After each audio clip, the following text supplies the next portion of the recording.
Margaret Wilson glanced at her watch as she walked briskly down the hospital corridor. It was 5 in the afternoon, almost time to finish her shift. While stopping by the nurse's station to organize patient charts, she mentally planned dinner. She would make macaroni and cheese, her 8-year-old daughter Amy's favorite, on the way home. Amy had seemed a bit down lately. Margaret's days were always busy as the head nurse in the emergency department. Divorced for 3 years, she struggled daily to balance work and raising a child as a single mother.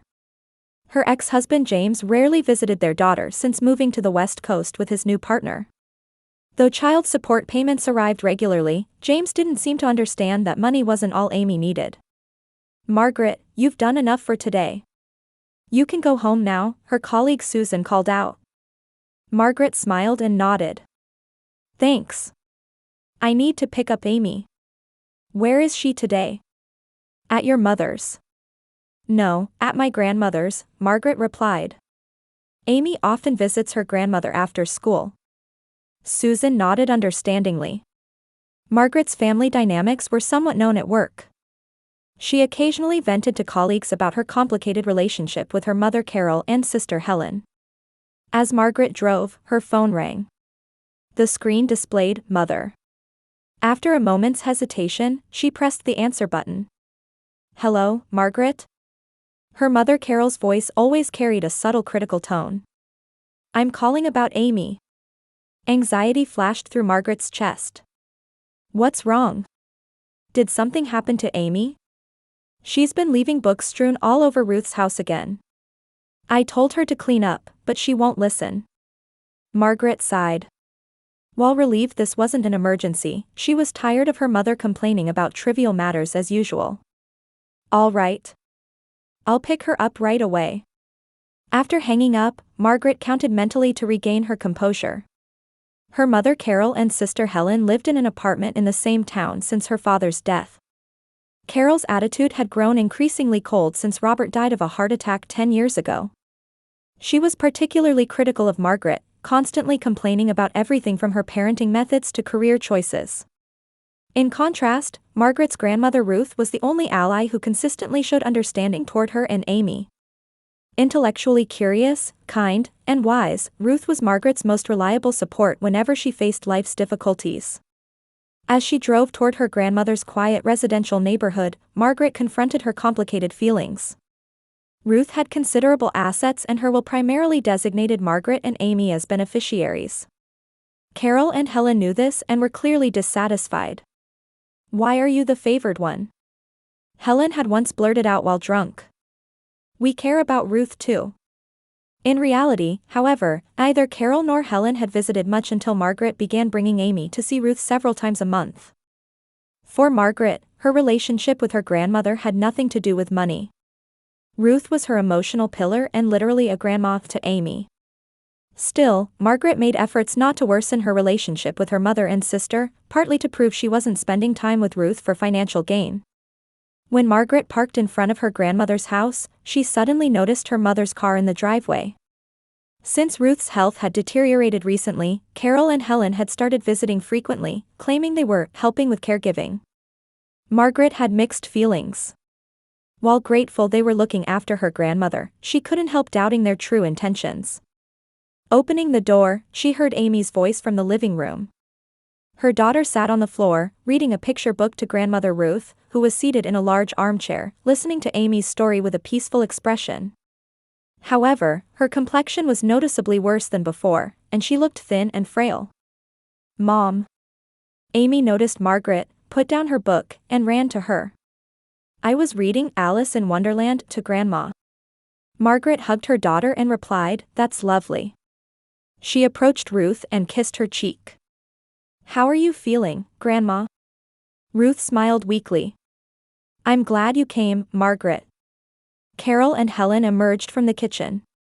"Well, you finally arrived," Carol's voice was laced with sarcasm. "We've been taking care of Ruth all this time. You're always too busy." Margaret didn't argue, just smiled. "Thank you for helping. I'm sorry I couldn't come earlier because of work." Helen, holding a coffee cup, said, "Amy was making such a racket today. You should discipline her better." Though Margaret felt angry inside at this comment, she didn't show it. "Mom, I'm hungry," Amy complained. "Yes, let's go home," Margaret said. "Grandma, we'll come back this weekend." Ruth nodded. "I'll be waiting for both of you." As Amy put on her shoes in the entryway, Margaret approached Carol in the kitchen. "How's Grandma's condition lately?" Carol shrugged. "The doctor says it's weakness due to aging. But don't worry, we're taking good care of her." Margaret nodded, feeling anxious. "Let me know if anything happens." Getting into the car, Margaret checked Amy's expression in the rearview mirror. Her normally chatty daughter was strangely quiet today. "What's wrong, Amy? Are you okay?" Amy nodded slightly, staring out the window. "I'm fine." However, Margaret sensed her daughter was hiding something. "Did something happen at Grandma's house?" "No, nothing," Amy answered, but her eyes never met her mother's. Several weeks passed, and Margaret noticed clear changes in Amy's behavior. Her usually energetic daughter, who would excitedly tell stories about her adventures and friends after school, had become withdrawn. She seemed especially exhausted after returning from her grandmother's house and had more frequent nightmares. One night, Margaret was awakened by Amy's screams and rushed to her daughter's room. Amy was curled up on her bed, trembling. "Amy, are you all right?" Margaret gently embraced her daughter. "Did you have a bad dream?" Amy nodded in her mother's arms, cold sweat seeping from her small body. "What was the dream about? Can you tell me?" After a long silence, Amy finally said in a small voice, "Grandma looked like she was suffering." While wiping the sweat from Amy's forehead, Margaret gently prompted, "And?" "Mom, Grandma's been acting strange lately," Amy said with a face that looked ready to cry. "She's always sleepy and doesn't listen to me anymore." "I see." Margaret stroked her daughter's head thoughtfully. Could Ruth be showing early symptoms of dementia? Or was she simply feeling unwell? "Should we visit Grandma tomorrow?" Margaret suggested. Amy didn't answer immediately, looking up at her mother anxiously. "I don't want to go when Aunt Helen and Grandma Carol are there." Margaret was surprised by these words. Amy had never shown clear aversion to her mother and sister before. "Why? Did something happen?" Amy fell silent again, murmuring, "Nothing." The next day, during her lunch break at the hospital, Margaret was eating in the cafeteria with her colleague Janet, who was also a longtime friend of Carol's. "Oh, Margaret. I saw your mother and Helen last week," Janet said casually. "They seem to be consulting a lawyer about managing Ruth's assets." Margaret couldn't hide her surprise. Managing her assets? Is Grandma too ill to manage them herself? Janet smiled awkwardly. "I'm sorry, you didn't know." Since Carol mentioned Ruth's condition was deteriorating, I assumed. Throughout her afternoon shift, Margaret felt uneasy about her mother and sister's actions. After work, she stopped by the bank to check the history of the joint account she shared with Ruth. Ruth had added Margaret as a joint account holder years ago in case of emergencies. Looking at the transaction history, Margaret gasped. Several large sums had been withdrawn over the past month, totaling about $30,000. This clearly deviated from the normal pattern. That evening, Margaret called her mother. "Mom, large amounts have been withdrawn from Ruth's account. What was it used for?" After a moment of silence, Carol calmly replied, "For Ruth's care expenses. We hired an in-home caregiver. And medications are expensive too." "What in-home caregiver?" "I've never met them. They just don't come during the hours when you visit," Carol said with undisguised irritation. "Since we're taking care of Ruth, you can leave the details to us." Unsatisfied, Margaret hung up and promptly made an appointment with attorney Cheryl Cohen for the following day. Cheryl was also the lawyer who had prepared Ruth's will. "I'm concerned about Ruth's recent condition," Cheryl said with a serious expression after hearing Margaret's explanation. "I recommend getting a cognitive assessment. If there are issues with her judgment capacity, we might need to consider legal measures for asset management." "My mother and Helen seem to be already taking action," Margaret said, not hiding her anxiety. "That's concerning," Cheryl frowned. "I'll contact Ruth myself." I need to meet her in person to assess the situation. That evening, Margaret picked up Amy from school. Shall we go to Grandma's house today? She suggested, but Amy looked anxious. Grandma might not recognize me even if I go. What do you mean? Margaret felt alarmed by her daughter's words. Grandma's been sleeping a lot lately, Amy said, kicking the ground with her toe. Grandma Carol and Aunt Helen give her medicine. After she takes it, Grandma falls asleep right away. Margaret's heart raced. Did you see what kind of medicine it was? Amy shook her head. Small white pills. But they won't show me. Margaret took a deep breath to regain her composure. Amy, has anything else changed at Grandma's house recently? Amy thought quietly, then answered in a small voice, strangers come. Men in suits. They were getting signatures on papers. This information heightened Margaret's anxiety to its peak. Was someone having Ruth sign documents?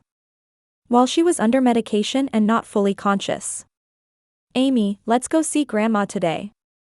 But this will be our little secret, Margaret resolved. If Mom or Aunt Helen are there, act normal. Don't say anything. Amy nodded with a serious expression. On the way to Ruth's house, Margaret's phone rang. The screen showed Cheryl Cohen. Margaret, I can't reach Ruth. Cheryl's voice was clearly worried. She always answers the phone, but... I'm on my way to Grandma's house now, Margaret replied. I'll let you know if I find anything. When they arrived at Ruth's house, her mother's car wasn't there. Sighing with relief, Margaret pressed the intercom. No answer. Taking out her key, she opened the door to find the house completely silent. Grandma? Amy called out in a small voice. They entered the living room. Ruth was sitting in her usual armchair, but her appearance froze Margaret's heart. The elderly woman was staring out the window with vacant eyes, looking even thinner and smaller than before. Grandma? Margaret rushed over and took Ruth's hand. It's me, Margaret. Ruth slowly turned her face, showing momentary confusion before faintly smiling. Garrett. Her voice was weak, as if coming from far away. From her nursing experience, Margaret intuitively understood this wasn't simply aging or fatigue. Ruth was under the influence of some medication. Grandma, what happened? When Margaret asked, Ruth blinked in confusion. I don't know. Ruth slowly formed her words. Carol gives me medicine for the pain, she says. Margaret gently touched Ruth's cheek. Are you in pain? Where? Ruth shook her head. Not in pain, but sleepy, always sleepy. Just then, they heard the front door opening. Carol and Helen had returned. Margaret quickly kissed Ruth's forehead and whispered, I'll come back later. Nurse Wilson, phone call for you. Head nurse Alex's voice brought Margaret's thoughts back to reality. They say it's urgent. Margaret rushed to the nurse's station. Taking the receiver, she heard her mother Carol's calm voice. Margaret, come to Ruth's house immediately. Amy has collapsed. She's unconscious. With her heart pounding and hands shaking, Margaret dashed out of the hospital. My 8-year-old daughter collapsed, and my mother called to tell me to come to my grandmother's house right away. Her mind focused solely on this fact, everything else became a blur. Pulling up in front of her grandmother's house, Margaret jumped out before even turning off the engine and ran to the entrance. Her hand trembled as she inserted the key. After several failed attempts, the door finally opened. An unusual silence dominated the entire house as she entered. Amy. Margaret called out. Amy, where are you? Over here, in the living room, her mother Carol's voice replied. There was a calmness in her voice that seemed oddly disconnected from the emergency of having an unconscious child. Margaret rushed into the living room. The scene she witnessed there would be etched in her memory forever. Her mother Carol and sister Helen sat on the sofa, chatting while drinking tea. Their casual, everyday demeanor was completely at odds with this emergency. And on a small daybed next to the sofa lay Amy, eyes closed, face pale, looking as if she were sleeping. Amy. Margaret ran to her daughter. She didn't miss the glance exchanged between Carol and Helen. There was anxiety in their expressions, and the look of people hiding something.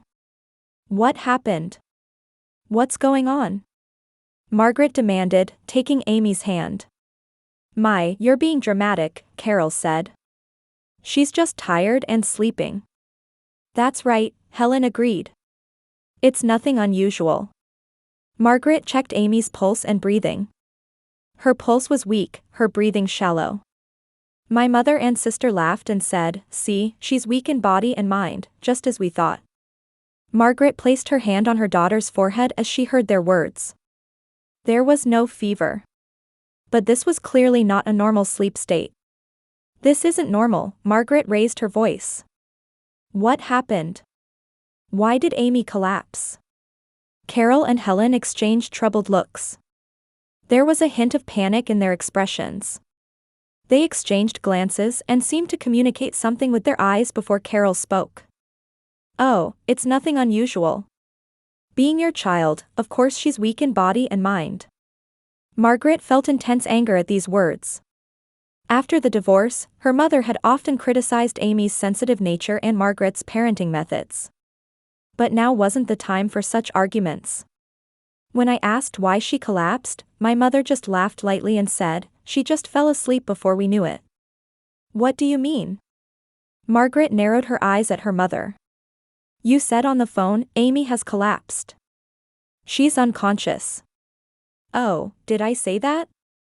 Perhaps I was a bit dramatic, Carol shrugged. Amy was reading to Ruth and then she got sleepy. We found her asleep. Based on her nursing training, Margaret checked Amy's condition again. She lightly tapped her daughter's cheek and called, "Amy, can you hear me? Open your eyes." There was no response. This is not normal sleep, Margaret declared. We need to call an ambulance. You're overreacting. Helen interrupted. She's just tired and sleeping. She'll wake up soon. Margaret continued examining Amy's body. There were no injection marks on her arms, no head injuries. But she noticed that Amy's right hand was tightly clenched. Where's Ruth? Margaret suddenly remembered her grandmother and asked. Resting in her room, Carol quickly answered. She hasn't been feeling well since this morning. But I'm calling an ambulance, Margaret took out her cell phone. This is clearly not normal sleep. Stop it. Carol stood up and grabbed Margaret's hand. Don't cause unnecessary worry by making a big deal out of this. Let go of me. Margaret shook off her mother's hand. At that moment, Helen stepped between them. Calm down. Amy is really fine. Let's wait a little longer and see. Margaret decided to trust her instincts. But first, she needed to examine her daughter's condition more closely. Looking at Amy's hand again, she noticed the small fist was rigid, clenching something. But I noticed my daughter's small hand. Margaret carefully began to spread Amy's tightly clenched fingers. What are you holding? It's nothing, Helen said hastily. Children often hold things while they sleep. Ignoring her, Margaret gently opened Amy's fingers one by one. There was a small pill, carefully wrapped in tape. Noticing something attached to the back, Margaret turned it over. And the moment I saw what she was holding, I didn't hesitate to call the police. Carefully attached to the back of the taped pill was a piece of a prescription label. It had Ruth Wilson printed on it along with Ambien 10 milligrams. A powerful sleeping pill. What is this? Margaret showed the pill to her mother and sister. Why does Amy have this? The color drained from both their faces. Helen stammered, while Carol suddenly became aggressive. I don't know what you're talking about.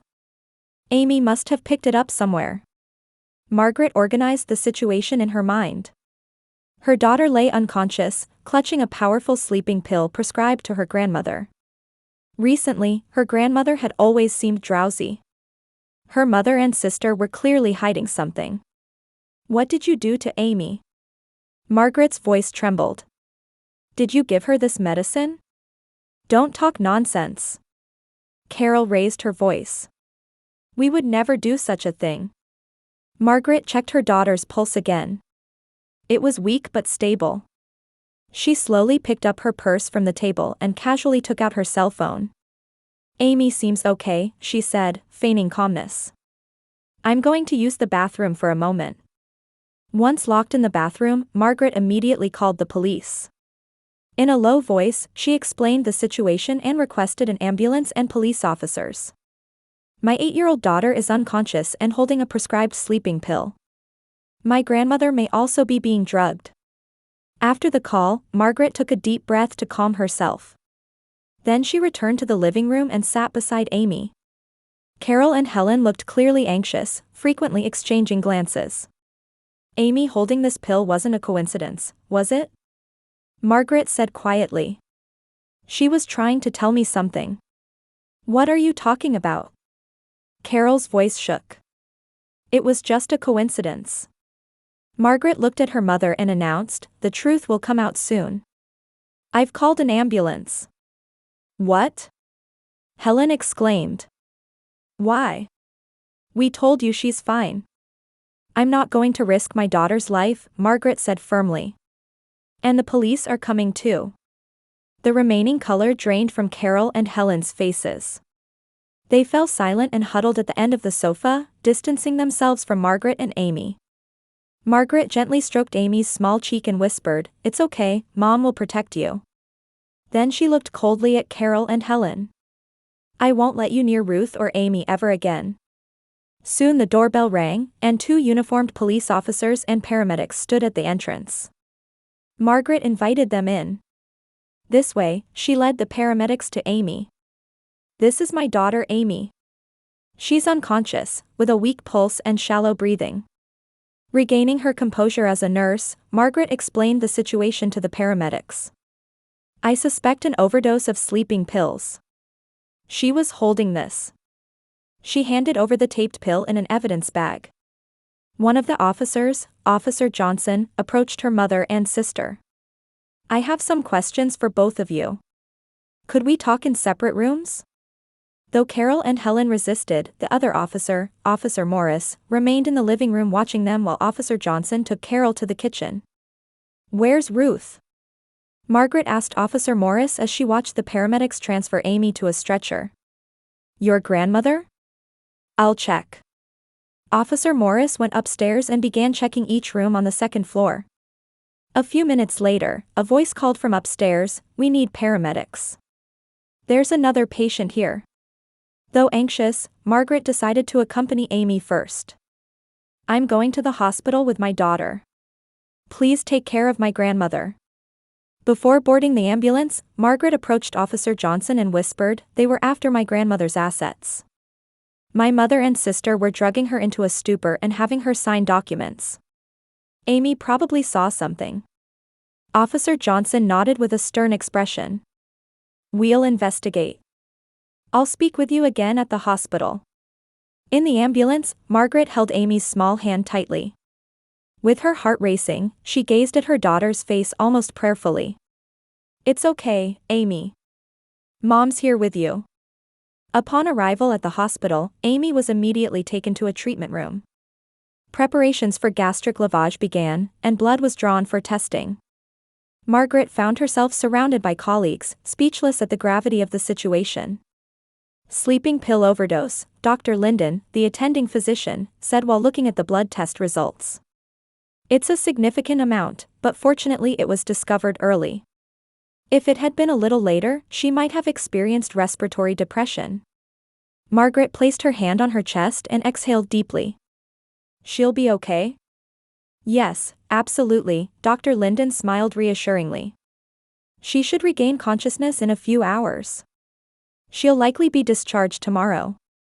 Time passed, and night fell. Margaret continued her vigil at Amy's bedside. Around 11 p.m., Amy finally opened her eyes. Mom. Amy called in a small voice. Amy. Margaret stood up and gently embraced her daughter. Are you okay? Does anything hurt? Amy looked around, somewhat confused. Is this the hospital? Yes, Margaret answered, gently stroking her daughter's hair. You slept a little too much. Amy's expression froze, and fear appeared on her face. Grandma Carol and Aunt Helen. It's okay, now, Margaret assured her. They can't come near you anymore. The police will protect you. These words seemed to reassure Amy somewhat, though her anxious expression didn't completely disappear. Margaret gently asked, Amy, what happened? Can you tell me? Amy bit her trembling lip and slowly began to speak. Grandma was acting strange. Always sleepy. Since when? Margaret gently prompted. A few weeks ago. Amy was trying hard to remember. Grandma Carol and Aunt Helen said they were giving medicine so Grandma wouldn't suffer. White pills. After taking them, Grandma would fall asleep right away. Controlling her anger, Margaret calmly continued asking, what happened today? Tears began to well in Amy's eyes. When I got back from school, Grandma was sleeping in bed. But something was wrong. I said, Grandma, are you okay? But she didn't answer. She took a deep breath and continued, Grandma Carol and Aunt Helen said, Grandma is just tired, but I thought something was strange. So? Amy showed a slightly embarrassed expression. I took one pill from Grandma's table. As evidence. Because. You're a smart girl, Margaret looked proudly at her daughter. And then. Grandma Carol and Aunt Helen came into the room and tried to give me the same medicine, saying it was a pill to make me feel better. I said, I don't want it, but. Amy's voice trembled. Aunt Helen held me down, and Grandma Carol forced me to take it. Anger nearly exploded inside Margaret, but she maintained her composure in front of her daughter. Thank you for telling me, Amy. You were very brave. Amy hesitantly asked, is Grandma okay? The question startled Margaret. She immediately called a nurse and inquired about Ruth's condition. A few minutes later, she received a report that Ruth had also been transported to the same hospital and was receiving treatment in the intensive care unit. Grandma is fine too, Margaret reassured Amy. She's getting good treatment. There was a knock at the door, and Officer Johnson entered. After winking at Margaret, he smiled kindly at Amy. Hello, Amy. How are you feeling? Amy nodded, looking a bit nervous. I'm okay. Could you tell me what happened? Officer Johnson asked in a gentle voice. Don't be afraid. We're trying to protect you and your grandmother from bad people. Amy looked at Margaret, and after seeing her nod, began to recount her experience again, this time in more detail, telling everything she had seen and heard at her grandmother's house. Men in suits came several times, Amy said. They were getting signatures on papers. When Grandma asked, what's this, they said, just hospital documents. Officer Johnson recorded everything and finally praised Amy for her courage. After he left, Dr. Linden came in and confirmed that Amy's condition was stable. She should be able to go home tomorrow morning, the doctor said. Get plenty of rest. Past midnight, after Amy had fallen asleep again, Margaret visited Ruth in the intensive care unit. The elderly woman looked frail, but she had regained consciousness and teared up upon seeing Margaret. I'm sorry. Ruth said in a weak voice. I was fooled by those girls. You have nothing to apologize for, Grandma, Margaret squeezed the elderly woman's hand. Everything will be okay, now. The next morning, as Margaret and Amy were completing the hospital discharge procedures, Officer Johnson appeared again. His expression was stern. The investigation results are in, the officer said quietly. Carol and Helen were misusing Ruth's assets. We found records of bank account misuse, forged real estate documents, and fraudulent use of multiple checks. Although shocked, Margaret had somehow sensed this. And what about them? They've been arrested, the officer answered. They'll likely be charged with fraud and assault on a minor. Additionally, when we searched the house with a warrant, we found notes practicing Ruth's signature, a large quantity of sleeping pills, and drafts of property transfer documents. Officer Johnson looked at Amy and smiled kindly. Amy, you were truly brave. Thanks to you keeping that pill as evidence, both you and your grandmother were saved. Amy smiled, looking a bit embarrassed. What should we do now? Margaret asked. A probation officer will be assigned until Ruth is discharged, the officer explained. After that, it's likely you'll be appointed as a temporary asset manager by the court. Margaret exhaled deeply. The long battle was just beginning, but at least the worst had been avoided. Holding Amy's small hand, she renewed her determination. "Thank you, Amy," she whispered to her daughter. "You're the real hero." As the seasons changed from winter to spring, small flowers began blooming in Margaret's garden. 3 months had passed since Ruth's discharge, and she had begun a new life living with Margaret and Amy. Carol and Helen's trial had ended just last month. Both were found guilty of fraud and harming a minor. Carol received a 5-year sentence, and Helen 3 years. Throughout the trial, Carol had insisted that everything was for Ruth's sake. That she had only transferred the savings to cover the elderly woman's medical expenses. But the evidence was overwhelming. Unauthorized withdrawals from bank accounts, practice sheets for forging signatures, and even notes detailing medication dosage adjustments were discovered. Meanwhile, Helen changed her attitude midway through the trial, tearfully admitting her guilt. "I couldn't escape Mother's influence," she testified. "But that's no excuse. I'm truly sorry for what I did to my sister, my niece, and grandmother." Margaret couldn't forgive her immediately. Even when they passed each other in the courthouse hallway, she avoided Helen's gaze. However, somewhere in her heart, she sometimes considered that perhaps her sister too had been a victim unable to escape their mother's control. In the living room, Amy was having Ruth check her math homework. The former lethargy gone, Ruth had returned to being the intellectual and lively elderly woman she once was. Thanks to proper treatment and rehabilitation, her health had recovered surprisingly well. "Mom, look. I solved all the problems using the method Grandma taught me." Amy proudly held up her homework book. Margaret smiled. "That's wonderful." Ruth placed her hand on her granddaughter's shoulder and proudly said, "Amy is really smart. She might become a doctor someday." This is what a real family should be like, Margaret thought. A relationship where people respect, encourage, and support each other. There was a sound of mail being delivered to the mailbox. When Margaret picked it up, she saw it was postmarked from the prison. It was from Helen. She hesitated but eventually decided to open it. "Margaret. I'm not asking for forgiveness. I know I have no right to ask for that. I just want you to know something. I've started psychological counseling in prison. And I'm also participating in educational programs. I'm studying nursing. Someday, after I'm released, I want to do work that helps people.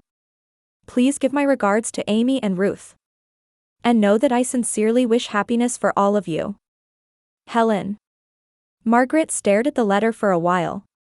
She couldn't forgive immediately. But perhaps, time might heal. "Did something happen?" Ruth asked. "A letter from Helen," Margaret answered quietly. "She seems to be trying to rehabilitate herself." Ruth was silent for a moment, then said, "People can change. It takes time, but they can." Margaret nodded. Then she glanced at the new asset management plan documents she had drawn up with the lawyer. Now she was Ruth's legal asset manager, handling everything transparently. Not for money, but to protect someone dear to her. "Hey, everyone," Margaret suggested. "Shall we go for a picnic this weekend?" Amy jumped up with joy, and Ruth nodded happily. Outside the window, the spring sunlight shone as if blessing the beginning of their new life. Having overcome difficulties, they had become a family in the truest sense. It was a stronger bond formed not just by blood, but by caring for and protecting each other. As Margaret looked at Amy and Ruth, she made a silent vow: she would continue to protect this precious family.